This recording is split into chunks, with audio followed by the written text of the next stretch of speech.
modern strawberries are flavorless not by accident. This is the result of very specific decisions: genetic, economic, and logistical. And today, I'll show you which molecules we deliberately erased from the fruit. For most of us, the aroma of strawberries is the taste of childhood, a smell that pulls you back into summer, into a grandmother's garden where strawberries were not a product, but an event.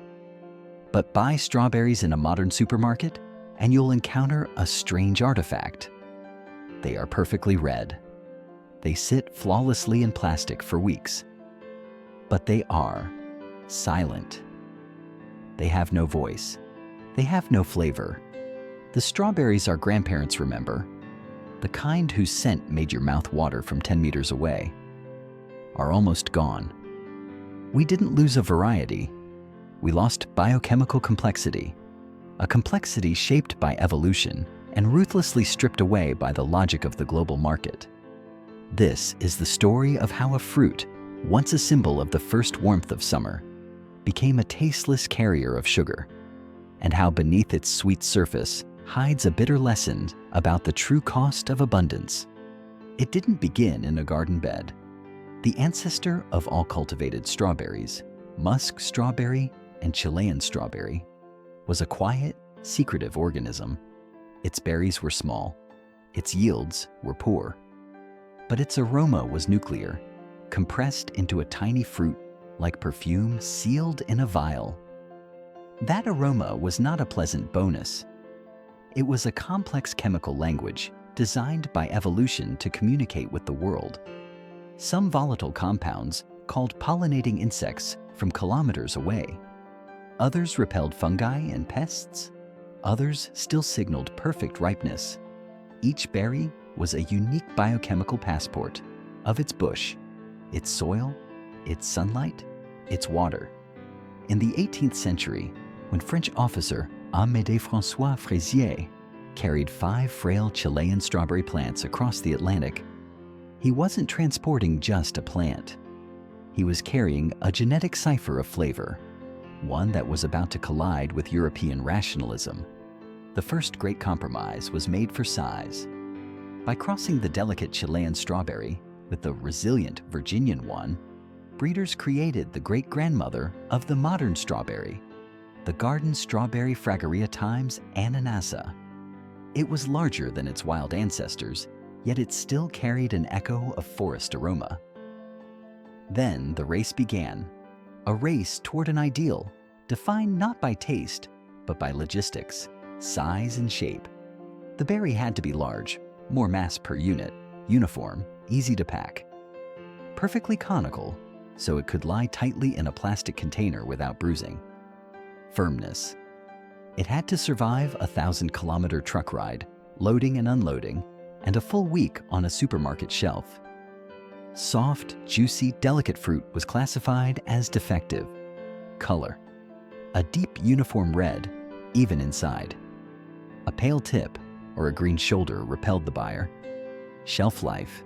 Genes responsible for rapid metabolism and ripening, and therefore for aroma production, were discarded as economically inefficient.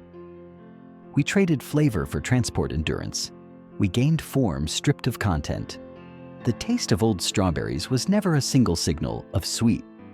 It was a symphony of 300 to 400 volatile compounds working at the same time. And here's the key thing to understand.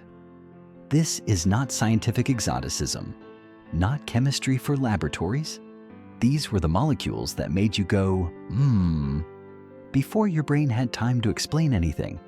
It wasn't flavor, it was sensation.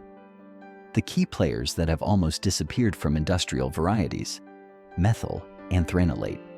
It delivered that unmistakable, candy-like grape aroma.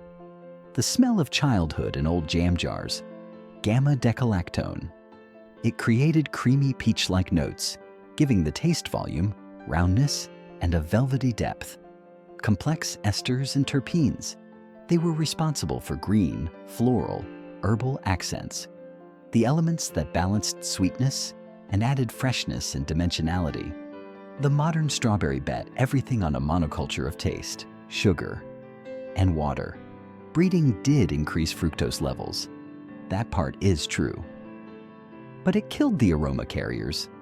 The genes responsible for producing those hundreds of compounds were silenced because they didn't fit into profitability spreadsheets. We traded a symphony for the lonely beep of a tuning fork. The berry became sweet, but it stopped being flavorful. Old strawberries were a product of place. Their roots drank a complex broth of living soil, rich in humus, teeming with bacteria and fungi.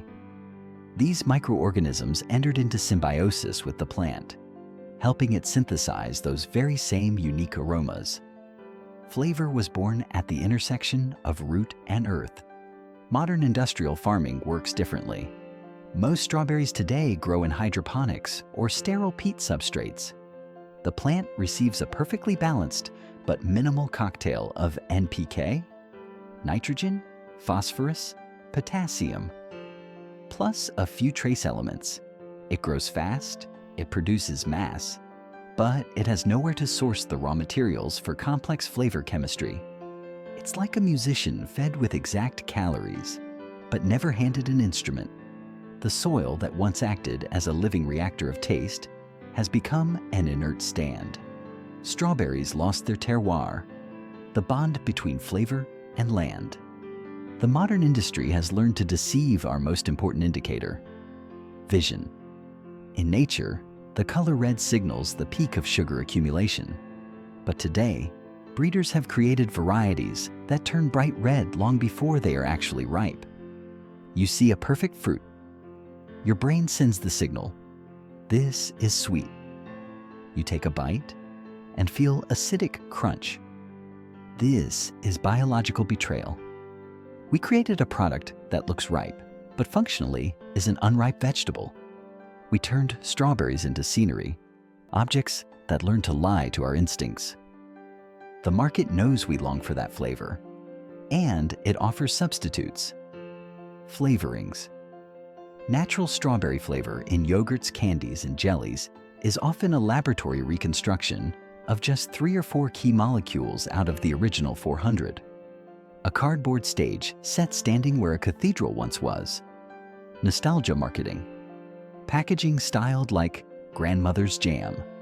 Variety names like Mashenka or Tsarskaya. All attempts to sell us a ghost wrapped in plastic. The paradox is this. Many children raised on industrial strawberries sincerely believe this taste is normal. Their sensory experience is impoverished. They have nothing to compare it to. The memory of flavor dies together with those who still remember it. The strawberries our grandparents remember have not vanished completely.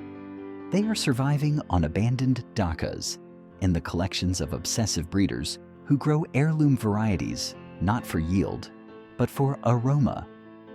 They are living proof that progress is not measured only in tons per hectare. Sometimes it is a ton of tasteless berries versus a single kilogram that takes your breath away. Bringing that flavor back is not a return to the past. It is a conscious choice for the slow, the local, the inconvenient. It is the search for a farmer who grows old varieties in living soil. It is the willingness to pay not for weight, but for experience. It is the realization that in a world of abundance, true luxury is not quantity, but authenticity of sensation. The next time you hold a perfectly red strawberry, don't just eat it. Listen. Will you hear beneath its simple sweetness the echo of that old, noisy, unruly chemical symphony calling from a garden bed, remembered only by the walls of old summer houses and by us, even if we no longer know exactly what it is we are longing for? If you want to see more in the ordinary things around you and understand how food shaped our world, stay with us. See you soon. In the next video.